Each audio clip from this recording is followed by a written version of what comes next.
Esse vídeo da playlist Eterno Mistério vai lidar agora com uma situação bem trágica. Antiga, é até a que eu prefiro.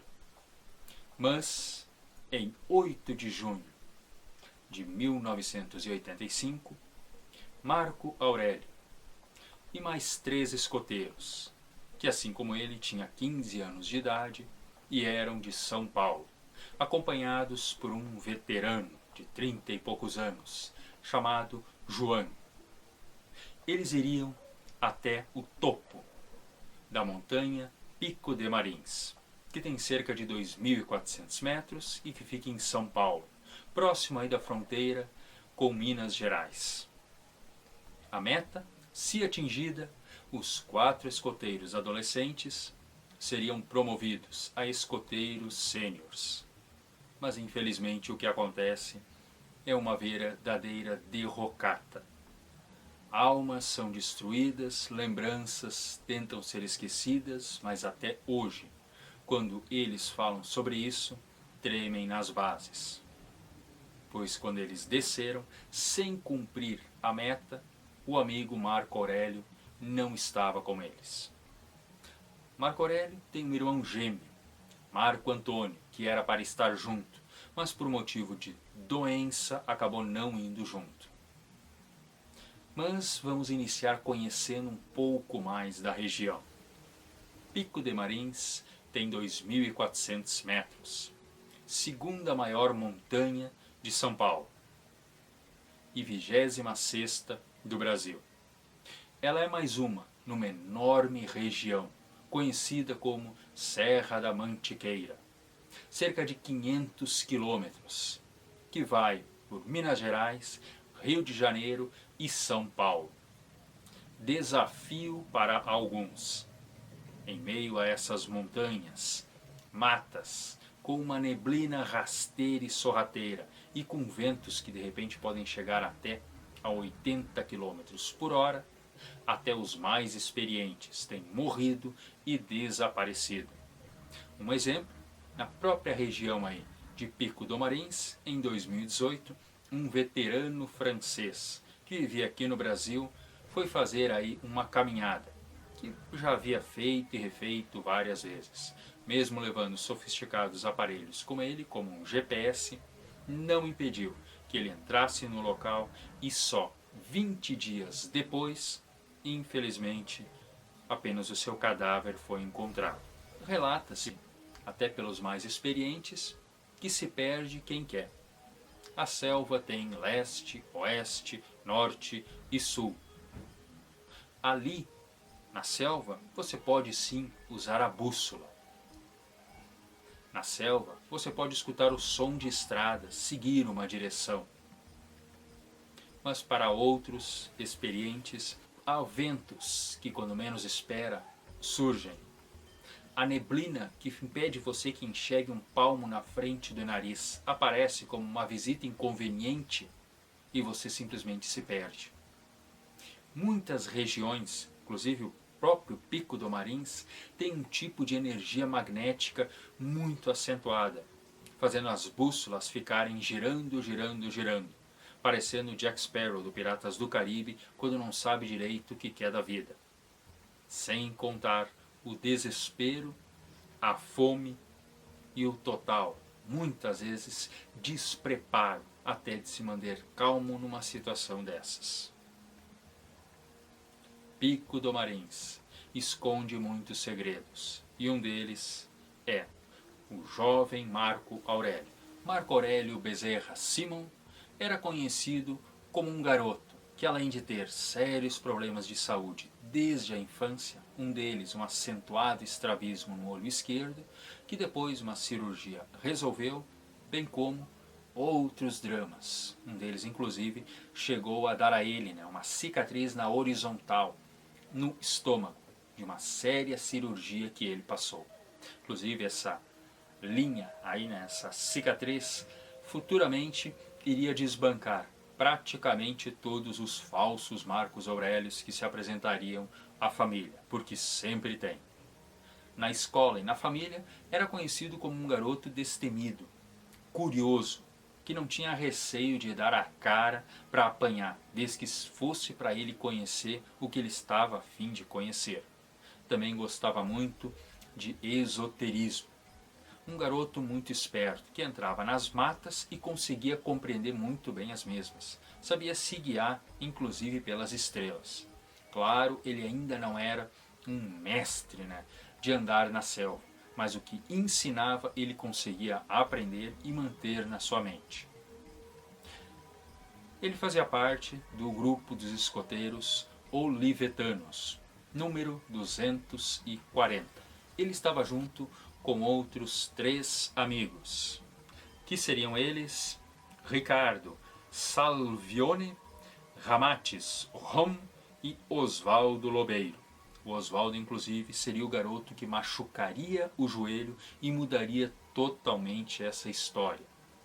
Eles estavam sendo liderados por outro veterano, cerca de 36 anos, um espanhol vivendo no Brasil, João Bezerra, que a princípio foi muito atormentado por grandes dúvidas das decisões dele, mas ele tinha um currículo, pode-se ali, muito responsável e dedicado ao escoteirismo.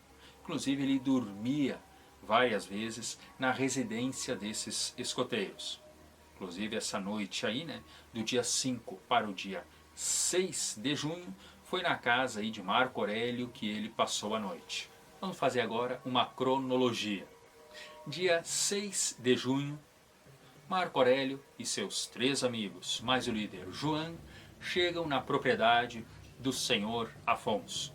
Ele era o chamado mateiro, um homem muito experiente naquela região, mas que não era visto como um profissional, mas nem por isso não deixava de conhecer bem aquele ambiente. Todos os preparativos já estavam sendo feitos. Inclusive esse senhor era para ter sido o guia nessa viagem que iniciaria no dia 8. Mas parece que o líder João resolveu dispensar o mesmo, dizendo que sabia entender bem a mata, entender bem aquela região. Coisa que logo vamos ver que foi um tremendo engano do mesmo. Aliás, um fato triste envolvendo aí o senhor Afonso é que em 89, um filho dele, cerca de 30 anos, que tinha alguns problemas, pode dizer, psicológico, mas que tomando remédio ficava muito bom. O rapaz também entendia muito daquela região ali, mas os seus 30 e poucos anos de idade não impediu que em 1989 ele também desaparecesse sem deixar rastros. Dia 8, tudo preparado, começam a subida. A princípio, no máximo até umas 10 horas da manhã, eles já eram para ter atingido o topo do Pico do Marins. Mas era um dia que estava frio. A neblina estava um pouco mais acentuada. Há vídeos, inclusive, aí no YouTube, mostrando aí a parte superior dessas montanhas quase sempre com uma neblina. E outras regiões pode-se ver que a neblina aparece e quando menos espera desaparece. Assista aí essas várias entrevistas que tem sobre esse assunto no local, que vai ver que essas neblinas parecem ter vida própria. Mas chegam 14 horas, fazendo ali 1.700 metros de altura. Mesmo faltando aí cerca de 600 metros para atingirem o seu objetivo, infelizmente o escoteiro Osvaldo sofre uma queda e o seu joelho fica inutilizado. Óbvio, aí o grupo já estava um pouco sem jeito na situação, porque a chegada que deveria ser às 10 da manhã acabou sendo às 14 horas da tarde. O líder João já aparentava um certo receio. Mas conforme aí os rapazes, o garoto Marco Aurélio, então que ajudou várias vezes o João, inclusive, a se localizar aí na situação, senão eles iam demorar 3 anos para chegar ao topo pelo jeito, disse que iria descendo na frente. Ele deixaria marca nos locais, o número 240 em giz. É claro que nesse momento se questiona se o líder João fez a coisa certa, deixar o garoto descer um local que pelo jeito ninguém conhecia direito e com aquela neblina indo e vindo e o frio ficando cada vez mais e mais acentuado. Para deixar um ponto de interrogação um pouquinho maior, o líder acaba descendo as primeiras aí dezenas de metros, né, junto com o Marco Aurélio, e depois sobe de novo. Diz ele que nesse tempo, inclusive, né, os garotos que ficaram ali estavam montando uma maca. Só que ficou uma dúvida, né, montar uma maca com o quê? Já que aquela parte superior lá praticamente não tem árvores. Fora isso, o garoto teria que ser carregado. E conforme o líder disse, depois ainda tinham as mochilas, ou seja, seria necessário sim ele ficar, porque ele acabou carregando aí o escoteiro machucado aí por uma boa parte. No decorrer da descida, né, o garoto foi melhorando até poder caminhar normalmente. Depois um médico até analisou e não achou absolutamente nada. Mas conforme outros aí, é possível sim a pessoa sofrer uma queda, ter fortes dores e com o decorrer do tempo ficar boa. Acho que isso já deve ter acontecido aí, né, com todos nós. Mesmo assim, ao ir descendo aos poucos, chegam ali por 150, 250 metros, a neblina fica mais acentuada ainda e dessa vez parece não querer ir embora. E também é por esse momento que na terceira marcação em uma pedra, simplesmente não tem como se ver aonde está Marco Aurélio. Dizem alguns escoteiros ali, né, que o apito inclusive foi tocado para ver se fazem comunicação. Os escoteiros costumam levar um apito, né? Mas depois parece que os escoteiros mudaram um pouco a sua versão e que o chefe João disse que não precisava tocar apito algum. Mesmo tendo uma bifurcação, seguindo tipo à direita, eles iriam por um caminho mais perigoso, mais cheio de obstáculo, e seguindo à esquerda, o caminho seria mais longo, mas seria melhor para se levar aí o escoteiro que estava machucado. Ele opta pelo caminho mais longo, a princípio acreditando aí que o Marco Aurélio também tinha tomado esse rumo. Eles iniciam a longa descida, e é longa mesmo. O grupo demora cerca de 15 horas para chegar no acampamento. Isso acontece somente no dia 9, lá pelas 5h30 da manhã. E para a sorte deles aí, né, no decorrer dessa descida, nem precisa se dizer, né, o frio, a noite tomando conta e levando o pessoal a ficar com aquele desespero que eu comentei, a bússola não funcionando, porque a região tem um magnetismo muito desgraçado, sem falar que com a noite ainda o movimento, né, diminui, não dá nem para ouvir de que lado estão as estradas, que não deixam de ser um ponto de referência. Mesmo assim, tiram aí uma sorte grande. Caem na casa de um morador e eles recebem a notícia que estão indo na direção bem errada. Eles são obrigados a caminhar mais 10 quilômetros a fim de chegar no acampamento, mas dessa vez eles sabem para onde estão indo. Ao chegar lá, abrem a barraca, Marco Aurélio não estava ali. É claro que bate um desespero, mas o líder acalma a todos e diz que vai tentar localizar o mesmo. Outra coisa que todo mundo estranha, como pelas 5h30 da manhã, ainda escuro, cansado e com frio, o líder acha que vai conseguir fazer alguma coisa. Ele nem sequer se dá o trabalho de bater na casa aí do Sr. Afonso. Posterior, parece que o líder aí diz que não queria levantar falsas suspeitas. Afinal, nesses momentos, não é muito difícil, né, ocorrer esse tipo de situação.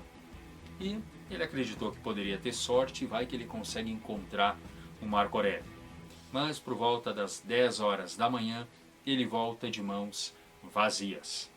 Depois houve aí uma informação da filha aí do Sr. Afonso, né, anos e anos depois, que viu o João, né, na volta e colocar uma pá de volta aí junto aos pertences aí do Sr. Afonso.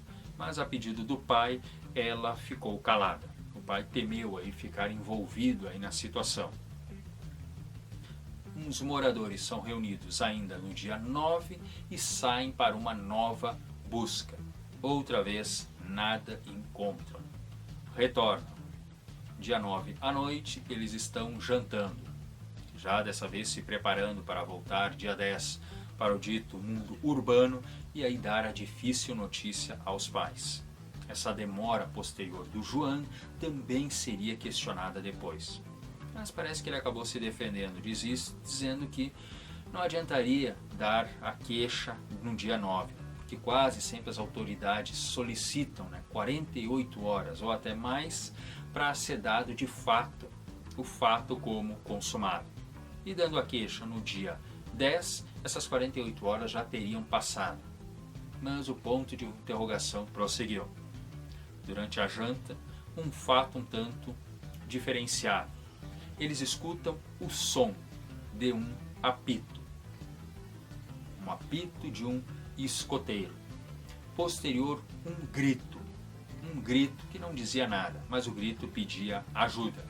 Todos saem para fora, incluindo aí o Sr. Afonso. O que eles veem? Simplesmente no meio da mata existe uma luz azulada. Ela pisca cerca de 3 a 5 vezes e desaparece. Dia 11, uma terça-feira. Os pais já estão cientes aí da tragédia. Grupos de resgate já começam a se organizar. No início, até que foram pequenos. A ideia era procurar pontos mais aqui, pontos mais ali. Mas o pai do jovem, seu Ivo Simon, era dono de um jornal que tinha uma boa expressão, posso dizer, na cidade de São Paulo. Aliás, parece que todos os adolescentes eram da cidade de São Paulo. Ele usou isso para obter mais apoio da mídia e do próprio exército. Vivíamos ainda numa ditadura militar. Praticamente só o exército tinha aí grandes tecnologias e até técnicas, aí, vamos falar um pouco mais à frente, de investigação. O que começou apenas com alguns bombeiros e voluntários, os chamados mateiros, que são aqueles homens de fazenda que trabalham muito naquela região, acabou virando uma gigantesca operação militar. Cerca de 300 homens, por cerca de 30 dias. Foi pego o pico, a ponta lá, o topo do Pico de Marins, feito um círculo lá de 35 quilômetros ao redor e se acentuou o trabalho ali.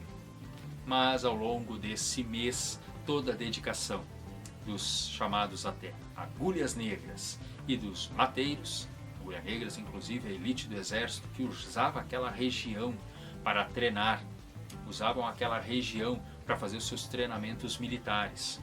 Estes se uniram aos mateiros e fizeram o quê? Procuraram os pontos mais complicados, tipo o buraco que o garoto podia ter caído, tipo uma gruta onde quem sabe ele podia estar se escondendo. Mas tanto isso como tantas outras ideias não deram em absolutamente nada ao longo de 30 dias.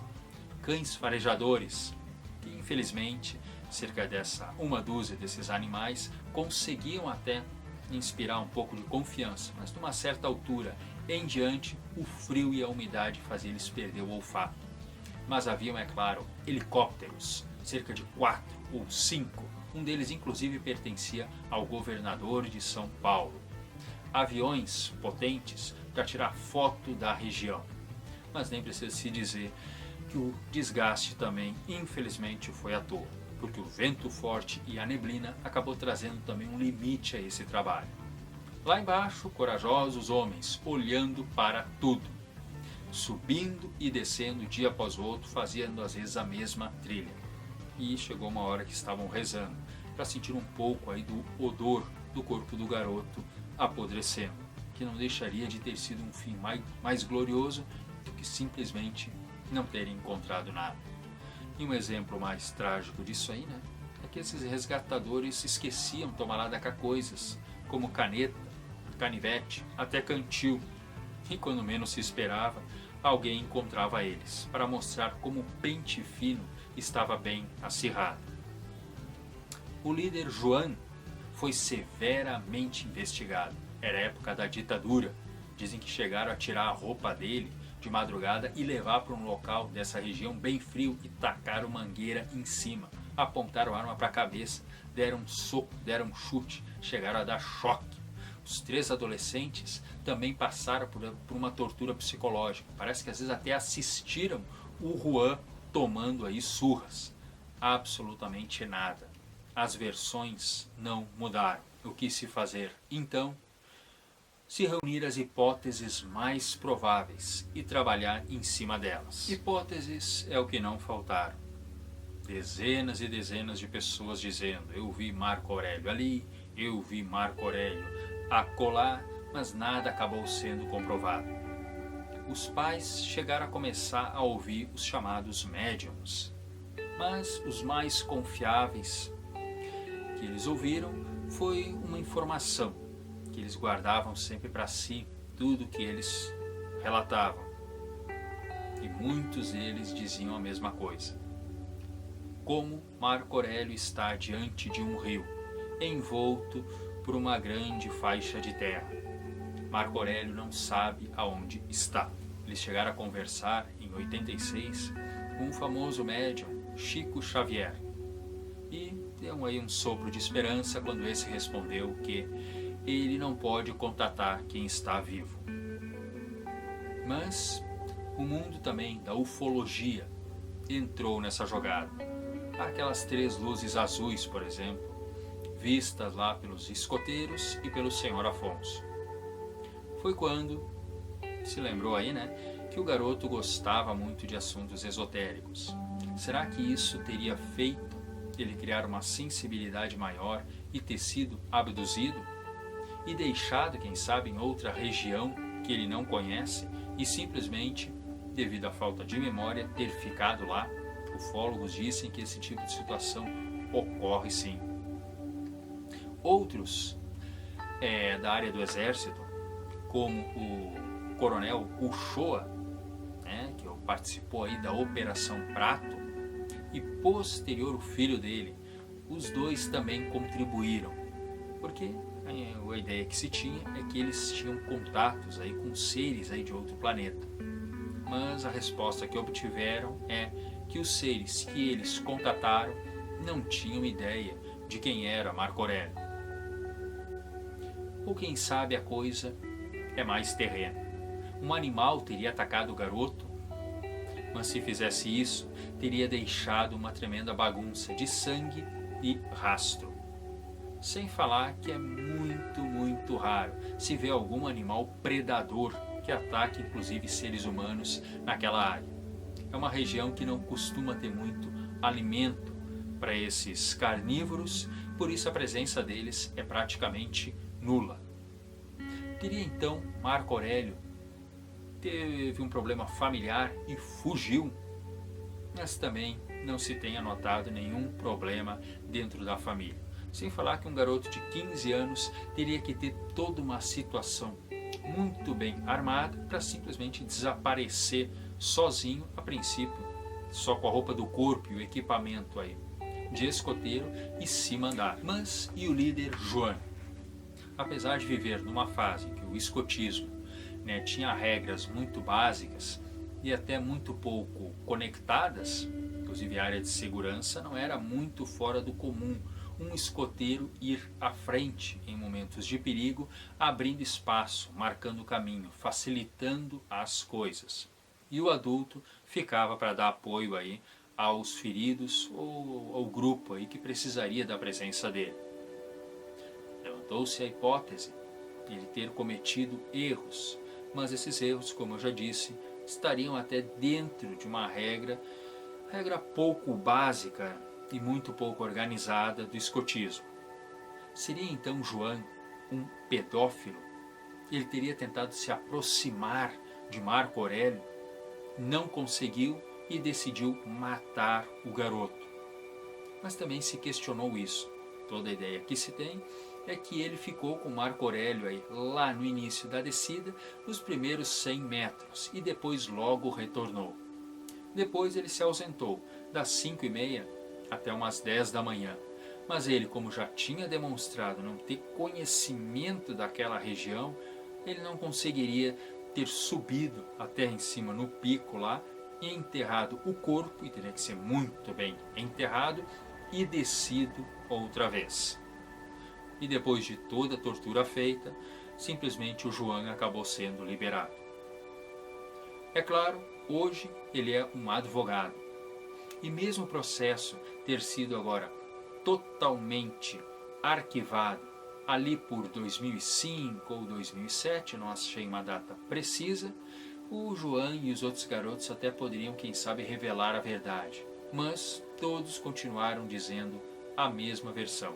Marco Aurélio desapareceu e não sabemos aonde ele está.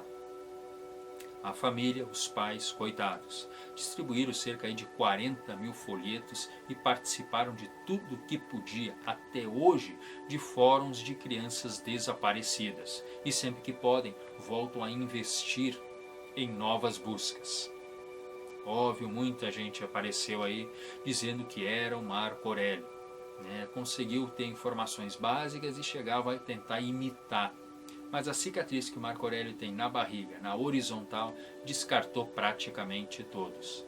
A mãe dele, já falecida hoje, inclusive muitas vezes queria trazer o impostor para casa, só para um pouco, quem sabe, de acalento aí, ao desespero da mesma. Em 1990, o garoto é dado tecnicamente como morto e todo um processo de 400 páginas é arquivado e as investigações a princípio cessam.